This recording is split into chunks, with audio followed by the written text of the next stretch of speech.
Hello everyone, আশা করি ভালো আছেন। আজকে আমরা পিটিতে কিভাবে ভালো স্কোর করা যায়, স্পেশালি আমাদের স্পিকিং সেকশনে, সে বিষয়ে আলোচনা করব।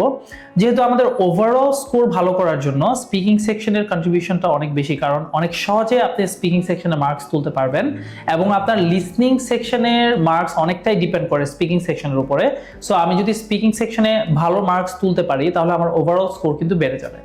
সো কয়েকটা জিনিসের উপরে আমাদের ফোকাস করতে হবে। ফার্স্টে আমরা সবাই জানি যে আমাদের ফ্লুয়েন্সি খুবই ইম্পর্টেন্ট একটা বিষয় আমার স্পিকিং সেকশনে ভালো করার জন্য। দেন আমার প্রোনাউন্সিয়েশন এবং কন্টেন্ট। অনেক কোয়েশ্চেনে দেখা যায় যে কন্টেন্ট অনেক বেশি ম্যাটার করে না, বাট অনেক কোয়েশ্চেনে অনেক বেশি ম্যাটার করে। সো ওই অনুযায়ী আমাদের কন্টেন্টগুলোতে ফোকাস করতে হবে।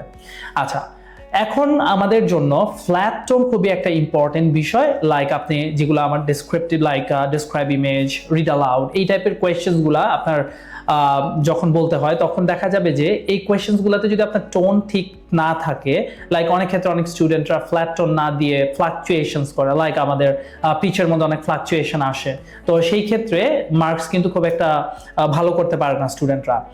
যেহেতু পিটিতে প্রোনাউন্সিয়েশনটা ইম্পর্টেন্ট, আপনার এক্সেন্টটা ইম্পর্টেন্ট না, সো আপনি স্ট্রেস দেওয়ার বিষয়ে, বিভিন্ন ওয়ার্ড উচ্চারণের ক্ষেত্রে স্ট্রেস দেওয়ার বিষয়গুলোতে আপনাকে অ্যাভয়েড করতে হবে, তাহলে আপনার ফ্লুয়েন্সিটা ঠিক থাকবে।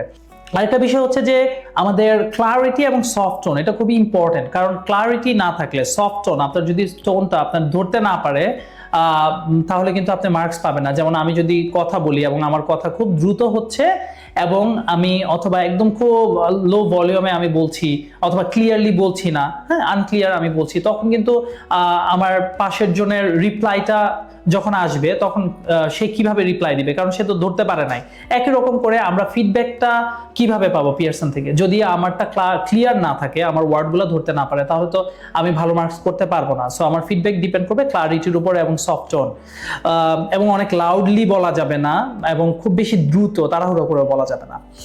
সেলফ কারেকশন তো আমাদের স্পিকিং সেকশনে কখনোই করা যাবে না, কারণ সেলফ কারেকশন বলতে লাইক আপনি একটা ওয়ার্ড ভুল করেছেন আবার ঠিক করছেন, এইসব করতে গেলে আপনার কিন্তু ফ্লুয়েন্সি হ্যাম্পার হবে। সো সেলফ কারেকশনের কোনো জায়গা নেই স্পিকিং সেকশনে।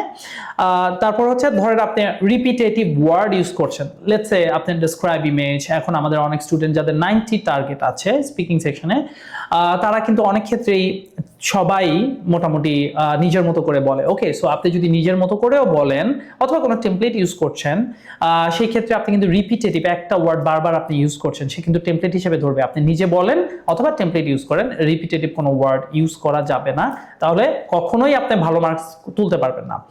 আর একটা ইম্পর্টেন্ট বিষয় হচ্ছে যে অনেক স্টুডেন্ট টেকনিক্যাল কিছু বিষয়ে প্রবলেম করে, যার কারণে তাদের রেজাল্ট দেখা যায় যে এক্সাম খুব ভালো হয়েছে কিন্তু অ্যাট দ্য এন্ড তার কিন্তু রেজাল্টটা ভালো হয় না। কারণ অনেক কোয়েশ্চেনের ক্ষেত্রে স্টুডেন্টরা স্টার্টিং, লাইক আমার স্টার্টিং এর যে টাইমটা থাকে, ফর এক্সাম্পল বিপ সাউন্ড হওয়ার পর আমার শুরু করতে হবে, আমি বিপ সাউন্ডের আগেই বলা শুরু করেছি, যার ফলে আমার রেকর্ডিং কিন্তু হচ্ছে না, এবং যখনই রেকর্ডিং শুরু হয়েছে আমি অর্ধেকটা বলে ফেলেছি।